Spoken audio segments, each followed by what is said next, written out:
Well, hello, lovely listeners. You're back down the red rabbit hole with us. Welcome again. And we've got a bit of a treat for you today. Down the red rabbit hole with us is the international best-selling crime fiction author, Jane Isaac. And Jane is the author of 13 psychological thrillers, police procedures, and domestic suspense books. Are you there, Jane? I'm here. Hello. Thank you for having me. That's all right. It's a pleasure. And Lisa, you're still here. I'm still here, still down the hole. Feels like I've never left again. It's nice to have some company. It is that we've dragged someone else down here with us. It's always share the misery. You'll never get out. Sorry. We'll say that now. Fabulous. So, Jane, tell us a little about yourself to the books you write. Okay, so I've been writing fiction for 14 years. And I've written 3 different series. So I started off with the DCI Helen Lavery series, and I've written 5 books in that series. And then I moved on to the D.I. Will Jackman series, which is set in Stratford upon Avon. And I wrote 3 books in that series. And then I wanted to do something slightly different. So I wrote a different kind of series from a different angle in the police through the eyes of a family liaison officer, which is the DC Beth Chamberlain series. And I set those in Northamptonshire, which is where I'm based. And I wrote 3 books in that series. But I've also written 2 standalone psychological thrillers as well. So I've been quite busy. That's a lot of rabbit holes. There's an awful lot of rabbit holes there because research is my favourite part of writing. So I do far too much research, and some of it only just some of it gets edited out completely, to be honest. But I think it all goes behind the scenes and informs the story in some way. I hope so, anyway. So, what's your process? I mean, I know Lisa and myself, we were talking, weren't we? Yeah. About the whole process of kind of research, and especially these kind of technical forensic matters that you get in police procedures. So what's your process, Jane? What's your rabbit holes that you like to dive down? Right. So, well, first of all, it depends on the theme of the novel. I've obviously written about lots of different things. One book I wrote was based on a Chinese student that came over from Beijing to study at Stratford College. And this was my first D.I. Will Jackman book. And as a reader, we know she's been abducted because she has an argument with her boyfriend at the Old Thatched Tavern, which is a very old pub in the middle of Stratford, and walks back to the college. So we know that she's been abducted, but Jackman doesn't know that. So it starts off as a missing person inquiry and becomes a kidnapping. And that was amazing for research because I had to find out about liaison with Chinese authorities. And I got an introduction with former Superintendent Glyn Timmins of Northamptonshire Police, who was able to help me with those sorts of areas. But he was also able to sort of help me with, because once you start probing, there's always something else that comes out, something else that you need to consider. And the other thing with that novel was not only liaison with Chinese authorities, but liaison with Chinese communities in the UK. And what Glyn was able to tell me was there's a very small part of the book based in the Chinese Quarter in Birmingham. And he was able to tell me that as a detective, within these communities, they often form a hierarchy. And as a detective, unless you get permission from the person at the top of the hierarchy to speak to everybody else, then you can walk into the casinos, into the shops, into the restaurants, and everyone will put their heads down and pretend that they can't understand what you're saying. So it's little pieces of information like that that come out as a result of just approaching somebody about something completely different. Do you know what I mean? And they inform your story and sort of make it come alive in more ways. Another thing with that particular novel was I needed to find out about Chinese culture. And I've read so much. I'm very fascinated with the Far East, and I've read so much about it. But I actually got an introduction with a Chinese student liaison officer at Northampton University, and he was absolutely brilliant because he was able to tell me how the students feel when they come over here. So you really kind of need to drill down further and further and further. And I spent a whole day with him, and there was so much that he told me, and there's so much that probably didn't even go into the book in the end. but the basis of it was that they come over here with their rice pans because they don't think that we can cook rice properly, and their arrays of herbal medicines because they don't think our medication is going to work. And within a week, the rice pans are still sitting in their boxes. The medicines are in the cabinet in the bathroom, and they're down McDonald's having their tea. But it's fascinating, really. I mean, the students, they tend to go around in groups. They rarely go out alone, and it's the same back at home as it is here. So there's all sorts of information that once you start scraping the surface, comes out, if you like. And that's what happens to me when I write a book. I just seem to have, I find a theme, and there's just a huge amount of stuff that comes out. And probably one of the ones that really took me down a ridiculous rabbit hole was my third family liaison officer novel, because I discovered a really interesting fact about concrete, that concrete has preserving properties. So the average body buried in the ground breaks down depending on conditions within the first 6 months. But if it's entombed in concrete, because if it's sealed, because oxygen can't get to the body, it retards the decomposition process, which means that it can be preserved for years. And I just thought, I love this. I have to do something with this. This is amazing. So I have a child preserved, a child buried in concrete and preserved for years.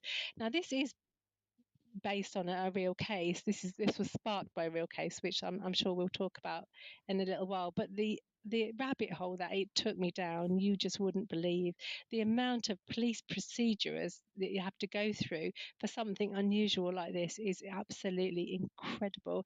And the number of different people you have to speak to and you have to spend time with and you have to read about, it's just mind-boggling, to be honest. Absolutely mind-boggling, but great and really interesting. Wow.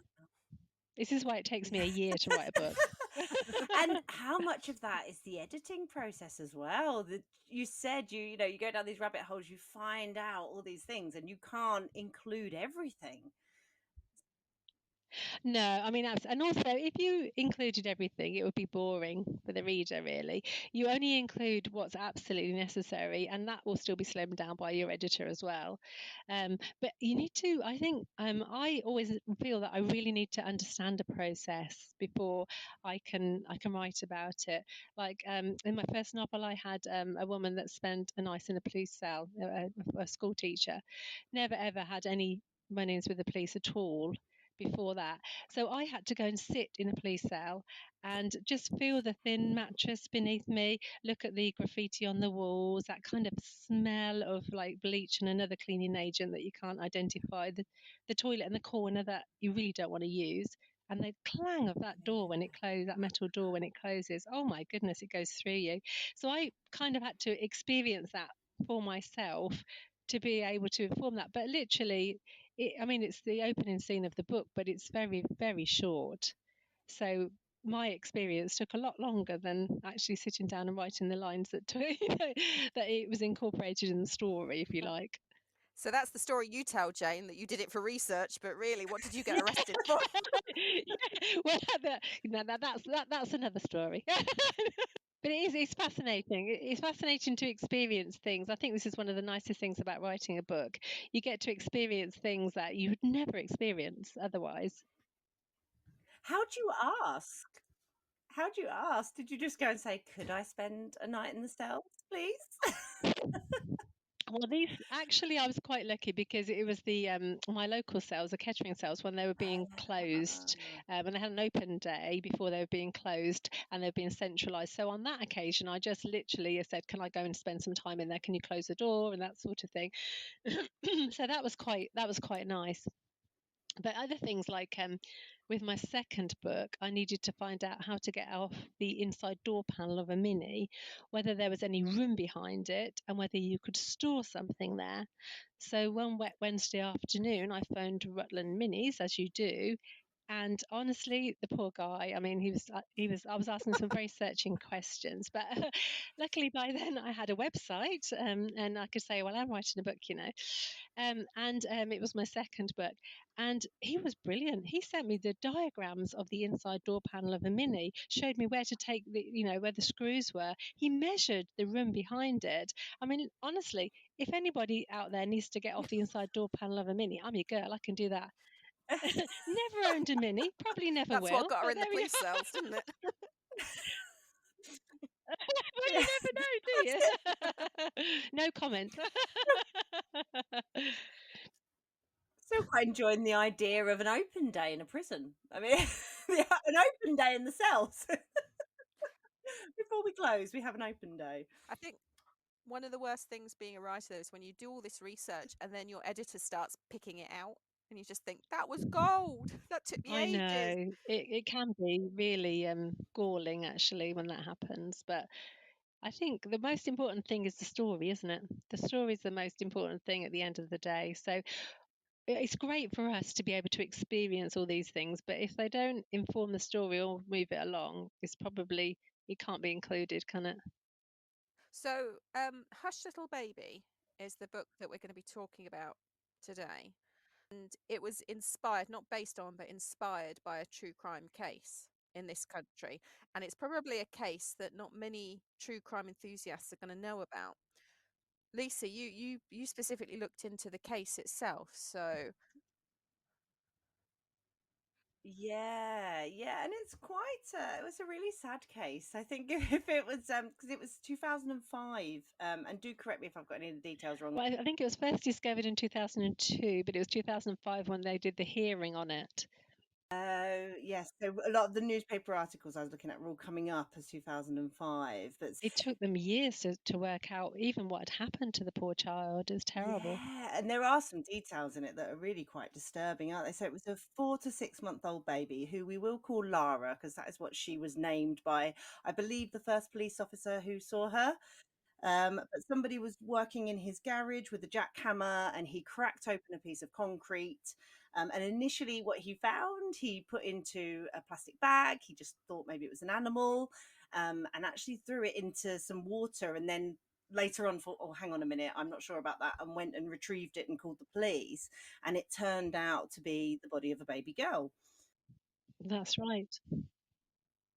Yeah, and then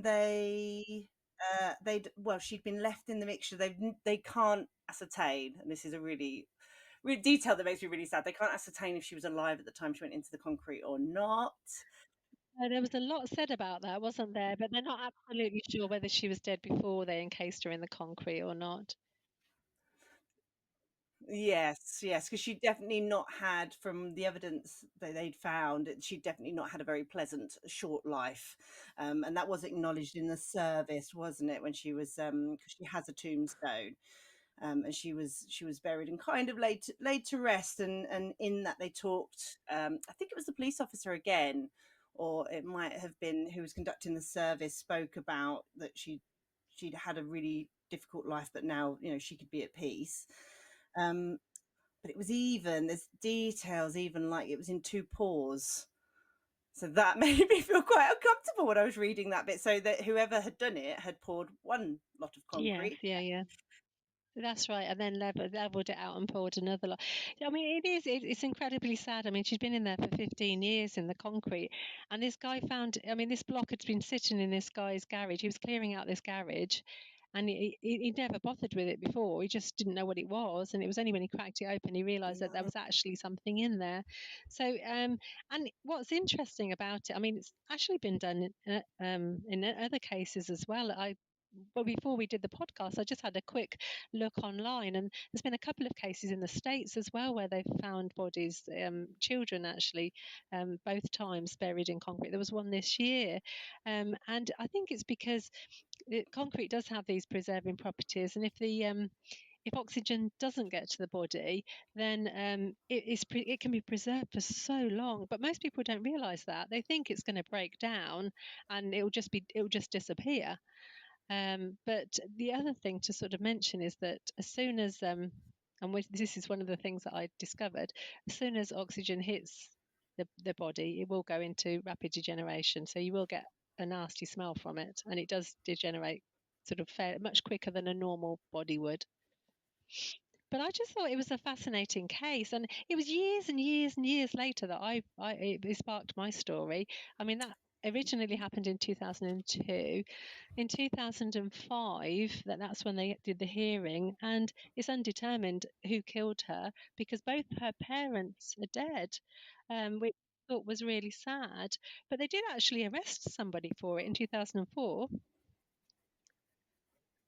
They did, yeah. They arrested a couple who they'd done DNA match, hadn't they? So they'd got some soft tissue DNA, and that led them to a couple, and they thought it was either a mother or a sister relative, the female, because female DNA degrades slower. So is that right? You might want to correct me on that.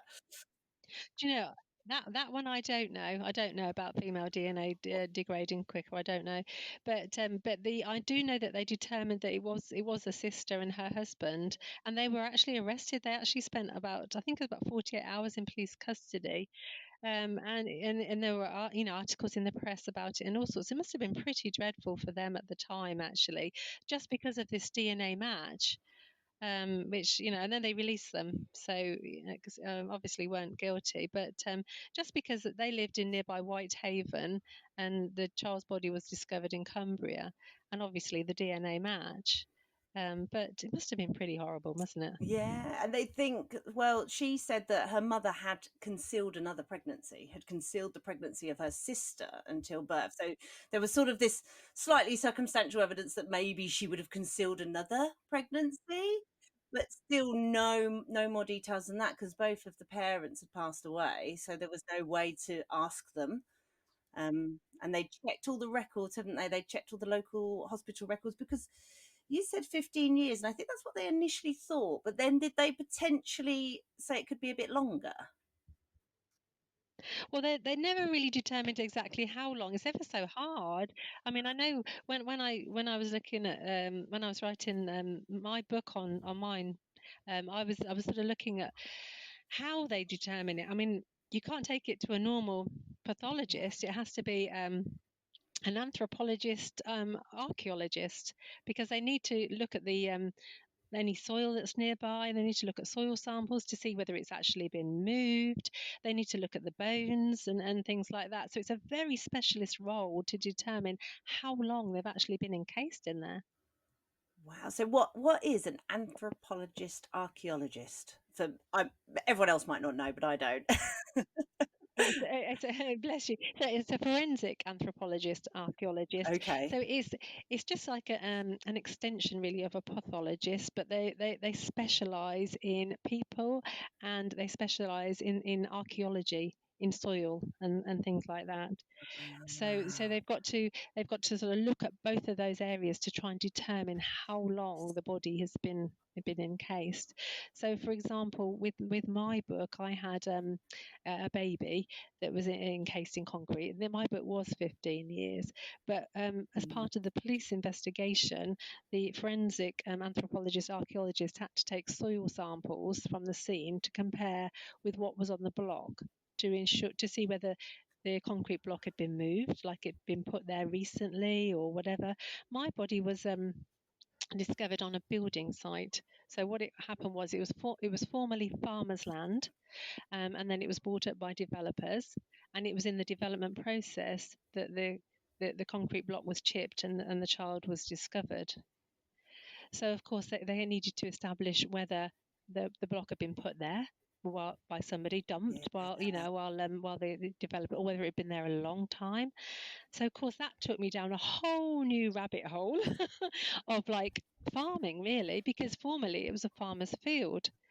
So to make the story feasible, it had to be a field that people didn't access very often, because as you can imagine, if you dig a hole and bury a block of concrete, then you're going to have a mound afterwards. If you think of a grave, when you dig a grave, you have a mound that takes a while for the soil to settle down. And if people walk through a field like that, then they're going to see it and they're going to notice that something's wrong. So with mine, I had to go and see my local farmer and we had to have lots of discussions. So I have a farm that has over 700 acres where in the book where they combine crop and cattle, but in this particular field, is surrounded by fields where they only work crops. And also, if you think they harvest, they cultivate, they sow. In a farm that big, they're only accessing the field at certain times of the year. So it can go a long time before anything would be noticed. And by then, of course, the soil's settled and they can carry on with their work. They wouldn't even know that anyone's been in there. But the other thing I had to work out was farm machinery, because if they're going to cultivate and sow again next year, well, surely their farm machinery would hit it. So my concrete has to be more than 30 centimetres below the soil surface so that they don't disturb it with their farm machinery. Yeah, and you're not going to dig that hole just with a spade, are you? Either. No, well, you can, but I mean, it's going to take a long time. I mean, I guess a block with a baby in isn't that big, but you need to be more than 30 centimeters down. Otherwise, it's going to be disturbed by farm machinery, and then it will be discovered. And of course, the person that puts it there wants it never to be discovered. So, oh gosh, so much to consider. It does sound like a lot. There's one question though that I've got, and I don't want any spoilers for your book, Jane, or anything like that. But why do it? Why bury a body in concrete in the first place? Because if it preserves things, surely it would be better for the body to decay and get rid of some of the kind of evidence, the forensic evidence that could lead to the murderer. What do you think the kind of psychology behind that is? Well, partly panic at getting rid of something. I mean, I can't. I've got to be careful now not to give you any spoilers. But partly panic, but partly also, if you've got something nearby if you have got the concrete nearby, if you've been using concrete for something else, and it's completely encased, most people don't realise, as I say, that it won't break down. So if you take it somewhere remote, you bury it deep enough, and it's an undisturbed location, then as far as you're concerned, it's never going to be. Never ever going to be. And if anybody ever does come across it years and years later, you think in your mind that it's all going to be completely gone, because most people don't realise that if oxygen doesn't hit it, it won't break down. They'll just that somebody will just discover it and they'll just find a bit of concrete and they'll think, oh, there we are, just a bit more rubble. Because there's a lot of like serial killers and things. I think Fred West had some bodies under the patio, or at least he joked He about did. having bodies Yeah, under the yeah. patio. Yeah. So it just made me wonder as to what, I suppose if you've got the concrete laying around, but if you haven't, then, that's a lot of effort to go to. Well, if you think they smell as well, don't they? And they might attract Animals and if you're going to bury some things, yeah, exactly. So they'll disturb them, and then things might. I mean, these days we have. I'm not in my day with this book, but these days we have drones and all sorts that could see things. So if you've got a body buried fairly shallow. And the animals can smell it, so they'll go in and have a go and a nosh, so they'll disturb the area. And then you've got drones going across and things like that. It's more likely to be discovered, whereas if it's encased, nobody can smell it. There's nothing, and it is less likely to be detected. But unfortunately for the person in my book, well, fortunately for us really, but the person in my book, the farmer's field was sold to developers, and of course, when they go into, do the foundations for the housing estate, they're going to dig much deeper, which means that they're going to disturb stuff like that, and that's how mine was discovered eventually. interesting, and very much, if you think like bodies buried in concrete, my mind tends to go mafia. Well, yeah. I mean, years ago when I was reading about this, because apparently the mafia used to cut off people's hands and their heads and immerse those in concrete, and then they'd let the torso go, because before we had DNA, it was very hard to identify people without a face or without a fingerprint. But of course, that's all changed now. But they didn't realise, I guess, that they would be preserved. So yeah, I mean, I remember because I do talks about my books, and at some of the talks I've had people come up afterwards, and when I mentioned this book and said, there's pillars on the motorway, the concrete pillars, and they reckon they've got the remains of people from the East End in them and all sorts, when they were building the M1. Seriously, whether that's true or not, I don't know, but it's an interesting There are idea. corpses holding together the M1, corpses of old gangsters. Who knows? Yeah, who knows? Never going to look at it the same again. When I drive down, I'll be looking, going, "Oh, that's Johnny Two Spoons there."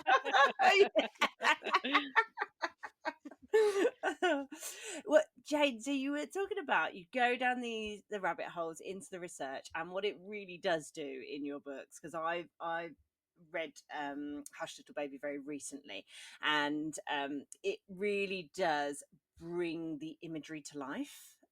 So when you were talking about the discovery of the body, and I was thinking about literally those first few lines of the blue curled hand, and it instantly made me, the curling of the hand made me go, oh gosh, it's a baby. Okay. Yeah. And the other part of that, you were talking about the location and the digging up and the smell. And that's really evocative in your book, the way you talk about the smell, the fact that it can be when the crowd are around, and that it's kind of coming out and across the crowd as well. So I wondered, how did you kind of research that, I suppose, to really bring that to life for the reader? Well, I did. It was very hard to get anyone to, any physical person to verify my research when I was writing. I came up with this idea. I pitched it to my publisher. I started writing. We signed the contract, but I was getting about halfway through the novel, and I couldn't find a physical person to verify my research. All my research had been done online up until that stage.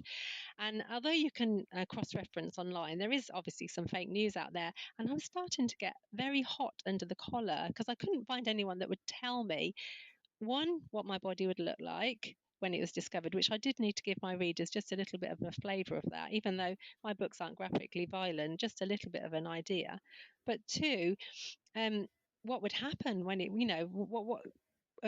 how it would, whether it would rapidly deteriorate or what would happen.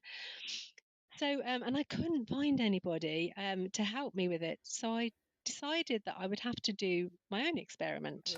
And I'm going to stop you there just for one moment, because we do quite enjoy a cliffhanger on this podcast. We love a cliffhanger. Don't we, Nikki? We do. But wait a minute. Yeah. Can I just check, Jane, before we leave it and then come back next week with your experiment and what you did? Can I just ask, was it this experiment that got you in the cell? No, actually, it wasn't. But okay. Okay. Actually, it could very well have done. Actually, it got me into an awful lot of trouble. Put it that way. So we're going to leave it there then, listeners, for this week. Tune in next week to find out what that experiment that Jane does claim didn't get her arrested, but what kind of evidence do we actually have on that? But we will hear how she got those evocative smells and the 5 senses that she included in her book, Hush Little Baby. And so thank you for listening. Thank you for being with us. Yes, thank you for joining us. And thank you, Jane. Thank you for having me. It's been a pleasure. We will see you soon for the conclusion of this episode. In the meantime, guys, we are on Patreon. So if you want to hear us sooner than next week, then do have a subscription and find out about this experiment sooner than everybody else. So in the meantime, this is goodbye from the Red Rabbit Hole. Goodbye. Thank you. Bye.